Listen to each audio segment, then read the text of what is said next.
Assalamualaikum warahmatullahi wabarakatuh. Tribuners, dimanapun Anda Waalaikumsalam. berada, kali ini kita kembali bersua dalam acara ngobrol virtual. Kali ini kita akan membahas Musda Golkar, kenapa dan bagaimana. Untuk mengetahui lebih jelasnya, kita sudah terhubung dengan Ketua Panitia Pengarah Muhammad Risman Pasigai. Waktu dan tempat dipersilahkan. Ya, waalaikumsalam warahmatullahi wabarakatuh. Terima kasih teman-teman dari Tribun Timur, Makassar. Malam ini kita ngobrol terkait pelaksanaan musyawarah daerah Partai Golkar Sulawesi Selatan. Bung Asis, sebenarnya pelaksanaan musyawarah daerah Partai Golkar Sulawesi Selatan yang ke-10 ini, rencana awal memang kita mau laksanakan dan gelar di Makassar, itu bertempat di Hotel Aston pada tanggal 25 sampai 27 Juli kemarin. Tetapi karena situasi tidak memungkinkan pandemi COVID-19, maka kami dari pihak panitia, dari pihak DPD 1 melalui panitia pelaksana, meminta kepada DPP untuk disetujui pemindahan tempat pelaksanaan, karena dalam aturannya kan sejatinya musda itu harus dilaksanakan di ibu kota provinsi, kecuali ada situasi yang tidak memungkinkan, oleh karenanya membutuhkan persetujuan DPP. Dan alhamdulillah DPP Partai Golkar menyetujui pemindahan lokasi pelaksanaan kegiatan dan disetujui di Jakarta tempat yang mengasis. Jadi seperti itu, mengasis. Jadi kita bermusda ini pertama kali dalam sejarah Golkar Sulawesi Selatan melaksanakan perhelatan politik internal digelar di luar kota Makassar. Lantas kapan musda digelar dan sejauh ini bagaimana persiapan panitia? Jadi pelaksanaan musda sesuai jadwal yang kami ajukan kepada DPP Partai Golkar, kami ajukan tanggal 6 sampai tanggal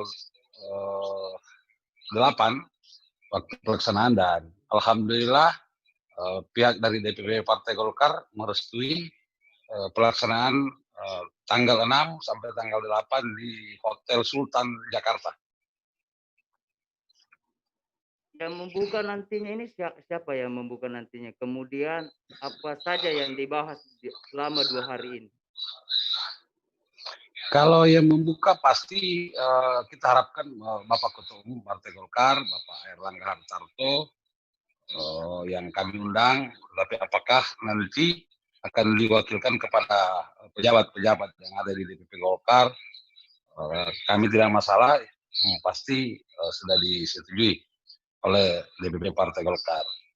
Yang kedua adalah persiapan kita memang, saya ini lagi di posko panitia di Hotel Sultan untuk mempersiapkan, karena waktu mempersiapkan cuma 2-3 hari, karena pelaksanaan tanggal 6, sekarang sudah tanggal 3, praktis hari ini baru kami bisa bekerja, karena 2 hari sebelumnya kan kita masuk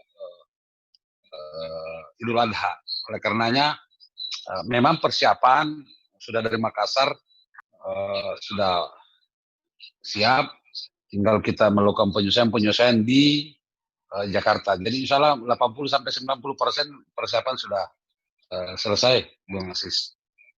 Berapa sih Kanda jumlah suara yang diperebutkan di musda ini? Kemudian apa yang didirikan saya itu apa itu kan? Kalau bicara suara atau voters yang sesuai aturan main dan anggaran dasar anggaran rumah tangga ataupun pelaksanaan musyawarah daerah, kalau Sulawesi Selatan itu sekitar 30 suara, 30 voters, itu terdiri dari 24 kabupaten kota, kemudian ada dari DPP Partai Golkar, kemudian dari 10 ormas hasta karya, itu voting block menjadi 3 suara, terdiri dari organisasi mendirikan Partai Golkar, di situ ada Soksi, di situ ada MKGR, di situ ada Kosgoro. Dan ada organisasi didirikan, di situ ada 5 organisasi, itu juga 1 suara, di situ ada AMPI, di situ ada Al-Hidayah, HWK, Sakar Ulama, Ya. MDI. Kemudian organisasi sayap ada juga 1, itu AMPG dan KPPG, 1 suara, jadi totalnya 3 dari 10 itu. Kemudian ditambah dengan suara DPD 1 Partai Golkar 1 suara, dan Dewan Pertimbangan kalau sudah ada 1 suara. Kanda, Begitu. Ya. apakah DPD diperbolehkan membawa ya penggembira begitu ke Jakarta? Ini bukan persoalan diperbolehkan atau tidak. Jadi kan kita memindahkan pelaksanaan musyawarah daerah dari Makassar ke Jakarta itu kan pandemi. Nah, pandemi itu kan kalau dalam bahasa sederhana kita adalah organisasi, satu situasi di mana kita dilarang berkumpul secara banyak. Oleh karenanya pihak DPD 1 cuma mengundang, sebenarnya yang kita undang ini ada 5 orang setiap DPD, terdiri ketua sekretaris dan beberapa orang lagi, tetapi yang hadir ke Jakarta dan mengikuti pertemuan musyawarah daerah cuma ketua sekretaris, selebihnya kita akan buat melalui virtual di kantor DPD Partai Golkar masing-masing di seluruh Sulawesi Selatan. Jadi ada juga yang bermusda di setiap kabupaten kota, kami akan harapkan untuk dibuka virtual supaya kader-kader Partai Golkar Sulawesi Selatan bisa menyaksikan secara langsung apa aktivitas-aktivitas yang terjadi di musyawarah daerah di Jakarta. Itu di 24 DPD ya? Ya, di 24 DPD. Jadi kami tidak mengharapkan ada pergerakan kader-kader yang di luar undangan untuk datang ke Jakarta karena situasi pandemi. Begitu, Sis. Anda kalau misalnya ini proses keberangkatan ketua KSB begitu, itu akomodasinya dari mana itu? Apakah panitia pelaksana atau memang DPD 2 yang menyiapkan akomodasinya termasuk kamar, hotel, apa segala macam? Ya, kalau akomodasi selama di Jakarta ya seperti biasa aja, waktu di Makassar juga kami semua siapkan. Jadi akomodasi peserta kami siapkan. Terkait transportasi mungkin ya teman-teman DPD 2 masih sanggup lah untuk berangkat dari Makassar ke Jakarta masing-masing. Masih sanggup lah. Karena sejauh ini kan ada 4 calon ini yang mendaftar, kemudian menyerahkan syarat dukungan. Apakah semua calon yang bersyarat itu mengikuti tahapan pemilihan? Kemudian ketika bersyarat, apa syarat menjadi calon ketua seperti itu, Pak? Kalau terkait dengan calon, sebenarnya domainnya steering komite. Tapi saya coba sedikit memberi penjelasan terkait urusan ini. Yang begini, yang pertama, seluruh tahapan tetap berjalan seperti semula, yang seperti di Makassar, karena ini adalah cuma tempat yang dipindahkan. Jadi cuma tempat pelaksanaan, jadi semua tahapan-tahapan, baik dari penjaringan maupun dari pelaksanaan macam-macam, semua dari panitia pelaksana yang dibentuk oleh DPD 1, oleh SC, yang bertindak atas nama DPD 1. Itu yang pertama. Jadi tahapannya tidak ada yang berubah. Yang kedua, terkait syarat-syarat calon itu jelas. Jadi syarat itu ada 2. Kalau secara garis besarnya, Pak Sis. Yang pertama, syarat administrasi. Itu diatur dalam Juklak pelaksanaan musyawarah daerah Partai Golkar, dan ada syarat dukungan 30% dari pemilik suara. Nah, syarat-syarat ini kemudian dari informasi yang saya dapatkan dari SC akan diverifikasi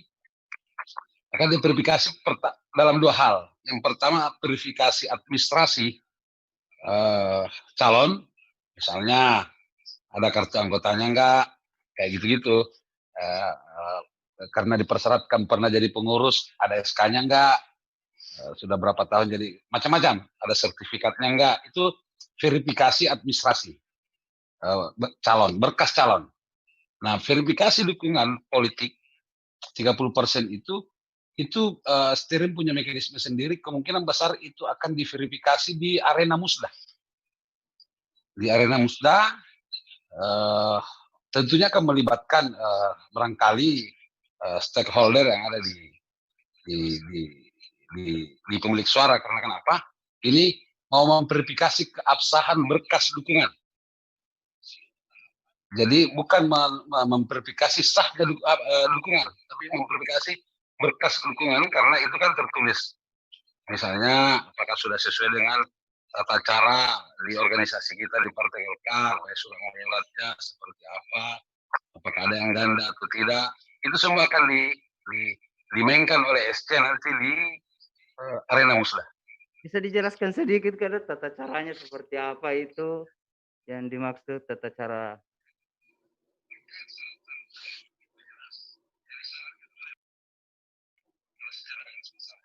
Bisa dijelaskan sedikit kan tadi tata caranya seperti apa? Ketua kayak bertanda tangan, sekretaris atau seperti apa itu? Oh iya, dukungannya. kalau Golkar ini, Bung Asis, adalah partai yang paling banyak aturannya.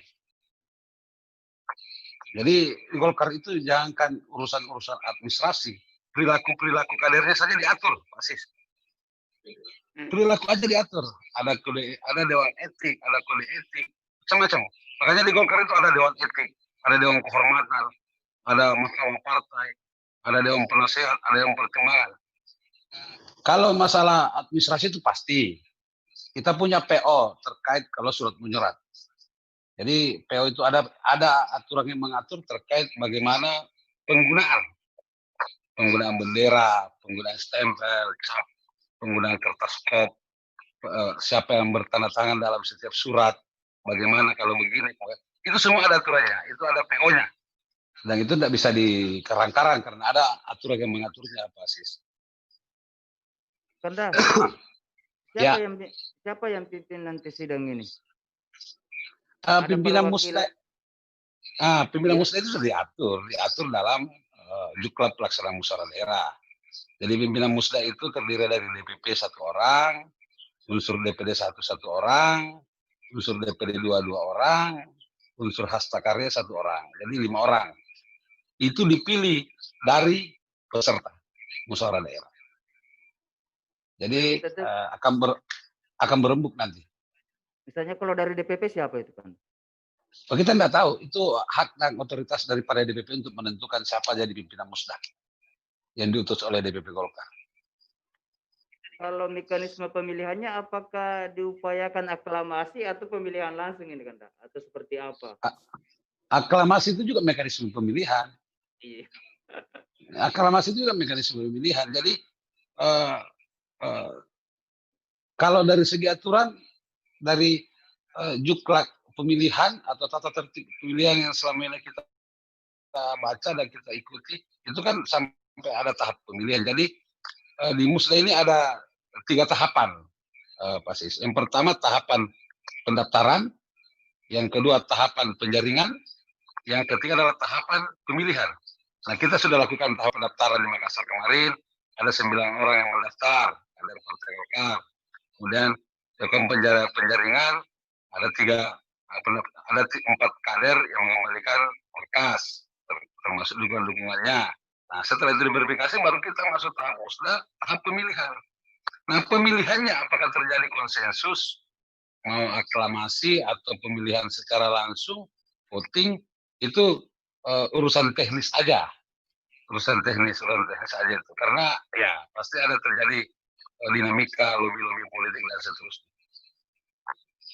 Kanda, kan kemarin 9, itu yang lolos ada 4 kalau tidak salah. 4 itu ada, maksudnya siapa-siapa yang 4 itu Kanda? Bukan, jadi 9 orang yang mengambil formulir. Ini beda nih. 9 orang yang datang ke panitia mengambil formulir, Tetapi yang mengembalikan formulir cuma 4 orang. Nah, 4 orang ini yang mengembalikan, saya sebut ini namanya sesuai dengan jadwal pengembalian formulirnya.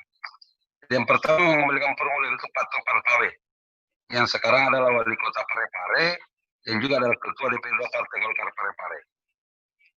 Yang pengembalian kedua itu Ban Supriyansa. Ban Supriyansa itu anggota DPR RI Komisi 3. Pengembalian ketiga itu Pak Samsudin Hamid, bupati 2 periode di Pangkep, sekaligus ketua Golkar 3 periode di Pangkep.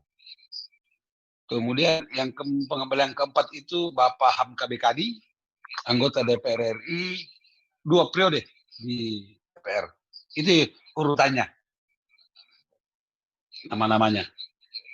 Karena ini kan yang tadi dikabarkan 4 kandidat ini ada kandidat tertentu, ini ada kandidat titipan. Apa betul itu ada kandidat titipan atau seperti apa? Nggak ada itu. Titipan dari mana? Semua itu kader-kader Golkar, bos. Empat-empatnya ini adalah kader-kader terbaik Golkar. Tidak ada kader titipan. Kita lawan kalau ada titipan dari partai lain. Kita lawan kalau ada titipan dari kelompok lain. Tapi selama dia adalah kader Golkar, masa dititip-titip? Tidak ada itu.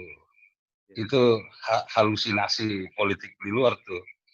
Semua ini empat-empatnya, saya jelaskan, 2 anggota DPR RI, 2 kepala daerah, dan mereka tidak gampang meraih masa-masa itu. Mereka 2 orang ini tidak gampang jadi anggota DPR RI, mereka 2 orang ini juga tidak gampang jadi pemimpin kepala daerah. Mereka berada sekarang pada puncak-puncak karir politiknya. Dan itu kebanggaan kami di Golkar, karena masih banyak kader-kader yang mau bertarung untuk memimpin membesarkan Partai Golkar ke depan. Sudah, apa harapan dan pesan sebagai panitia terkait musda nanti? Ya pastilah kita berharap bagaimana musyawarah daerah ke-10 ini bisa berjalan secara baik, aman, lancar, menjadi musda yang happy, kemudian menjadi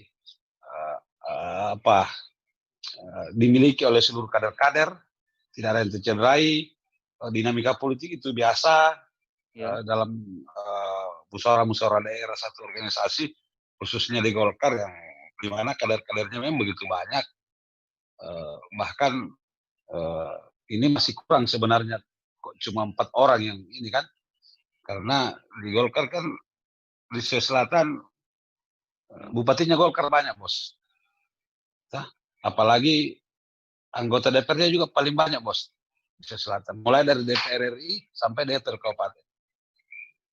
Terlalu banyak kader-kader kita. Nah, empat orang ini adalah orang-orang berani yang mempertaruhkan karir politiknya untuk membangun Partai Golkar ke depan.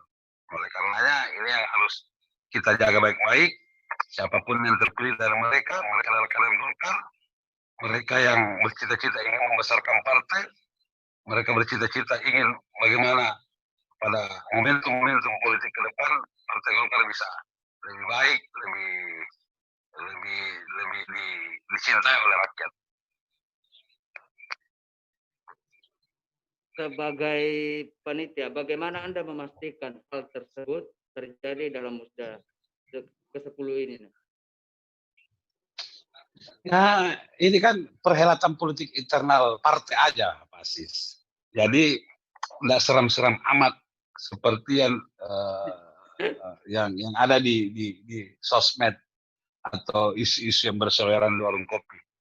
Enggak lah. Ini kan kompetisi politik internal partai.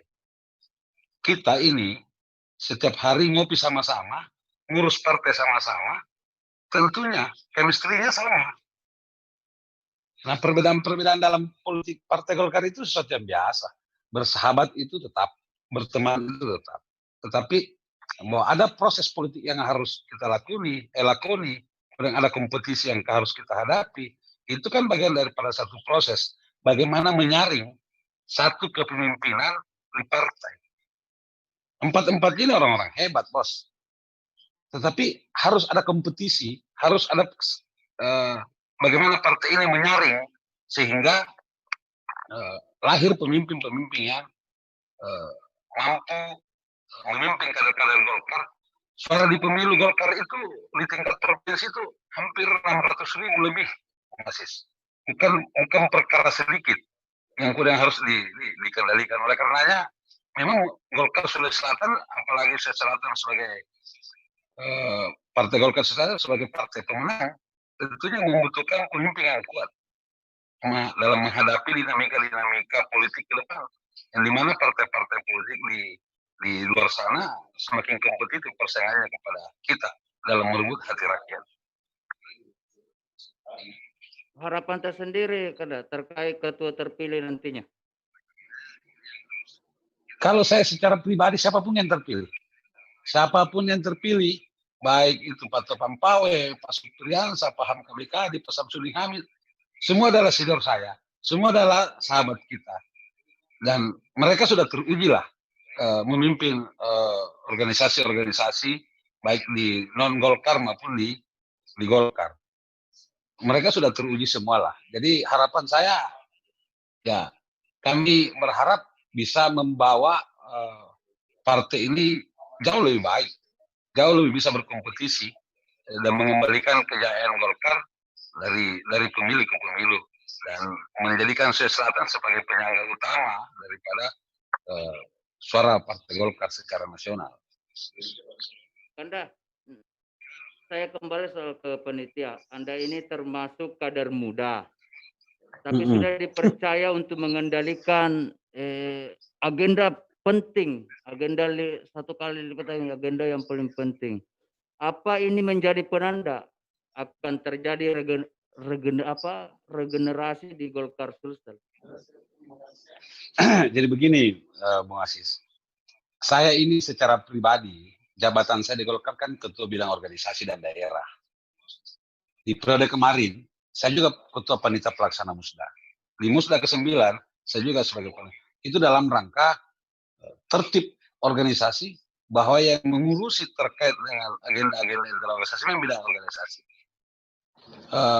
Di Musda ke-10, lagi-lagi saya ditunjuk oleh Ketua DPD 1 Partai Golkar Sulawesi Selatan melalui rapat pleno untuk menjadi ketua panitia. Ini kepercayaan luar biasa bagi saya. Mungkin jarang lah anak muda di Golkar ini yang sudah mendapatkan kepercayaan 2 kali menjadi ketua panitia. Ketua panitia. 2 kali dalam menjadi ketua panitia Musda di Partai Golkar di Sulawesi Selatan. Tetapi ini tantangan tersendiri bagi saya. Karena kenapa? Ini amanah, ini kepercayaan besar. Apalagi misalnya kalau disangkut pautkan bahwa masih muda, apalagi memang politik kita memang masih politik masih ada gap senior dan junior itu. Oleh karenanya ini tantangan tersendiri. Ini tantangan tersendiri bagi saya. Insya Allah saya akan melaksanakan dengan baik amanah ini. Dan saya pastikan bahwa panitia akan berlaku netral dalam setiap kompetisi yang akan terjadi di musyawarah daerah. Begitu, Pak Asis. Berat-berat ini pertanyaan, Pak Asis. Kanda, ini kan dilaksanakan di Hotel Sultan. Berapa kamar yang dibukin untuk peserta Musda di sana? Inilah Pak Asis. Kalau untuk peserta kita secukupnya lah. Yang kasih berat ini kan kami berangkatkan panitia, kami berangkatkan pengurus DPD 1. Tentunya kan harus mereka tidak boleh terlantar dalam urusan penginapan di Jakarta. Kemudian termasuk khususnya peserta. Jadi kami mungkin persiapkan kamarnya sekitar 80-90 kamar di Hotel Sultan untuk teman-teman panitia, pengurus dan peserta. Kanda, satu lagi. Selain karena faktor COVID, pandemi corona ini,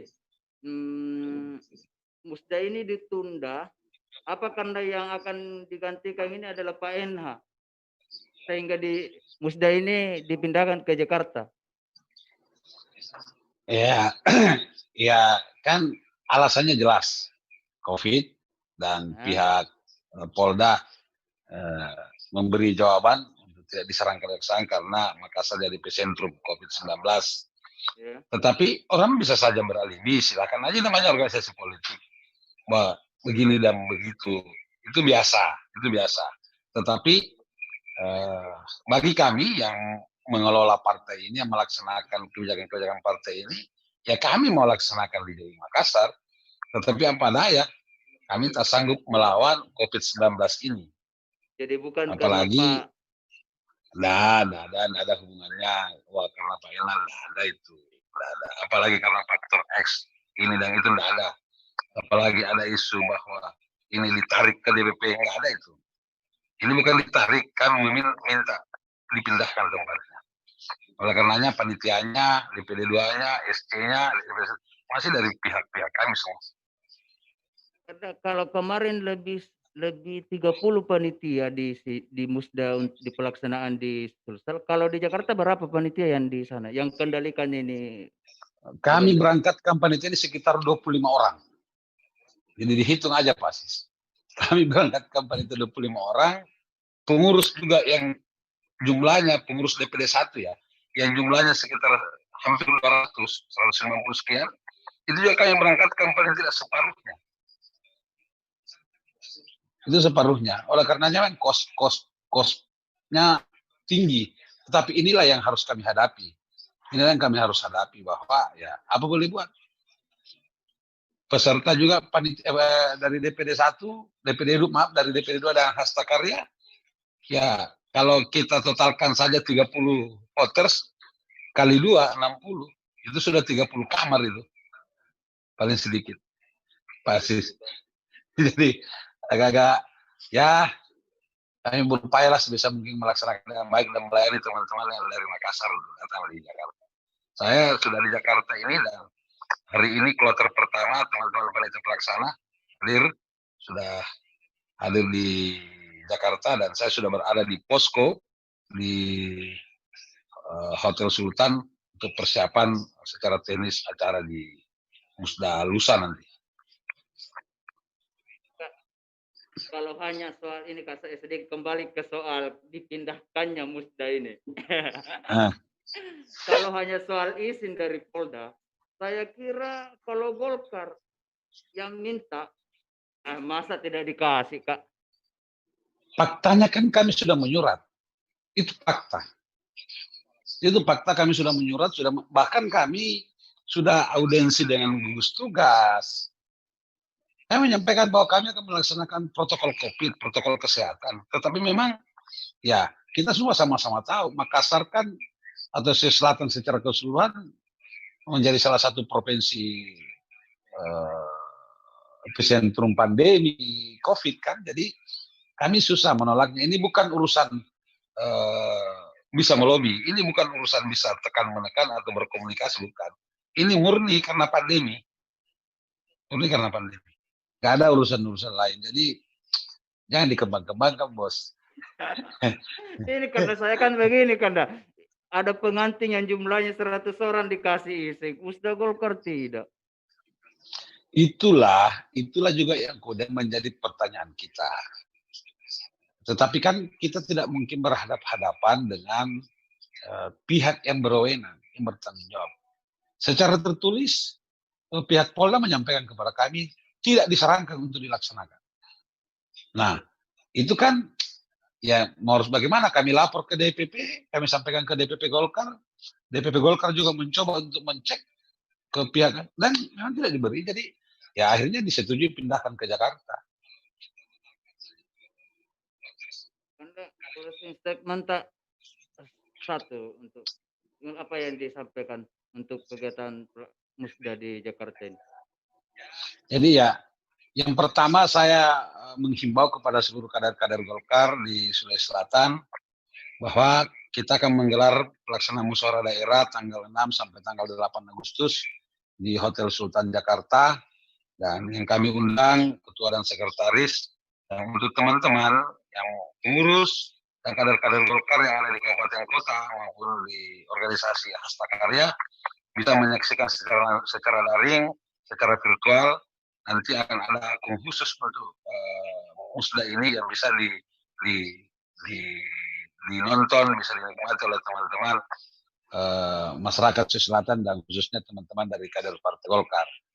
Itu yang pertama. Yang kedua adalah kami semua berharap bahwa pelaksanaan musyawarah daerah ini berjalan lancar, berjalan dengan baik, dinamikanya landai-landai saja, dan saya yakin musda ini adalah momentum untuk menyeleksi lahirnya satu pemimpin yang bisa membawa Partai Golkar semakin besar, semakin dicintai rakyat pada momentum-momentum politik ke depan.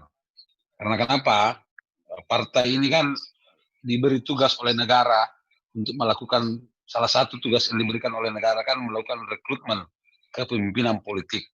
Dan ini bisa berjalan dengan baik ketika pemimpin-pemimpin partai khususnya di Golkar bisa memiliki kemampuan atau kualitas yang bisa memimpin organisasi dengan baik. Saya kira itu.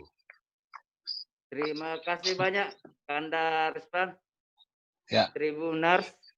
Demikian ngopi perdana politik edisi perdana kali ini. Nantikan ngopi berikutnya setiap Senin pukul 20 waktu Indonesia.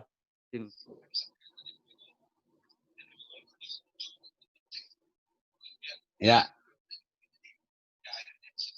Ya, saya juga terima kasih Bung Asis. Khusus Bung Asis, saya undang ke Jakarta untuk ikut melihat secara langsung perhelatan musyawarah daerah di Jakarta. Saya tunggu Bung Asis ya, teman-teman dari Tribun. Oke, terima kasih. Assalamualaikum warahmatullahi wabarakatuh. Waalaikumsalam warahmatullahi wabarakatuh. Maju terus, pantang mundur.